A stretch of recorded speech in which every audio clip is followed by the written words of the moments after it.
What's going on, Algebra Bros? It's Mr. C here, and in this video, I'd like to start things out with a question. Where does E come from? Well, I wish I could tell you the exact answer to this, but as far as I know, there are really just a lot of different theories as to where it comes from. One theory that has gained a lot of popularity over the years is that E is the result of more or less a thought experiment involving the formula for compound interest. So here's what the thought experiment entails. All right, so remember with the formula for compound interest, it goes A equals P quantity 1 plus R over N raised to the NT. I'm going to make a little laundry list of things here to the left involving the variables. Let's say we don't know what the ending amount is, but we're going to start with a principal value of just $1. And we're going to use an interest rate of 100%, or in decimal format is just the number 1. We're going to allow n to increase without bound, or we're going to allow n to go to infinity, meaning that we're going to compound this 100% interest an infinite amount of times throughout 1 year using this $1. So if we plug all this information into the formula for compound interest, we get A equals 1 times 1 plus 1 over n to the n times 1. And that simplifies to 1 plus 1 over n to the power of n. Now what I'm going to do is insert this formula into my graphing calculator, and how I'm going to do that is as follows. I'm going to represent A by y sub 1, and the right hand side I'm going to use x instead of n, so it's going to be 1 plus 1 over x to the power of x. And so this is the formula that I'm going to use and define as a function in my graphing calculator. And I'm going to go ahead and get my graphing calculator out right now. And I'm going to go to y equals parentheses 1 plus 1 over x, close off parentheses, raise it to the power of x. And what I'm going to do is actually adjust my table in the calculator, namely some of the settings. I'm going to press second window and get back down, second window,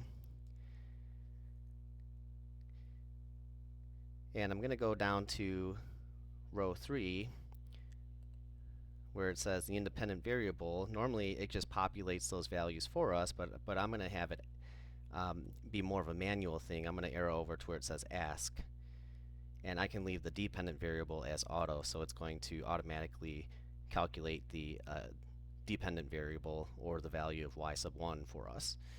And I'm going to go ahead and hit second graph to access the table.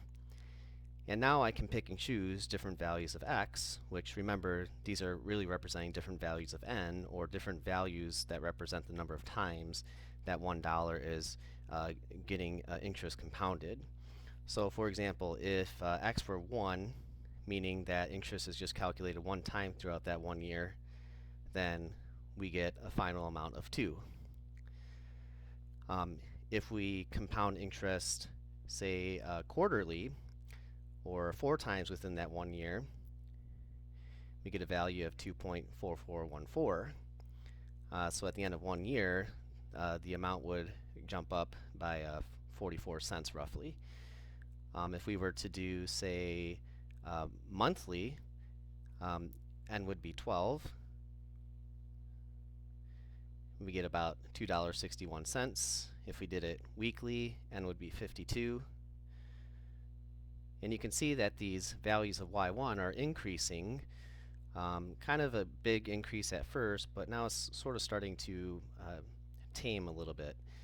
We go from an x value of 12 or an n value of 12, giving us $2.61, jumping up to an x or n value of 52, which only bumps us up 8 cents roughly.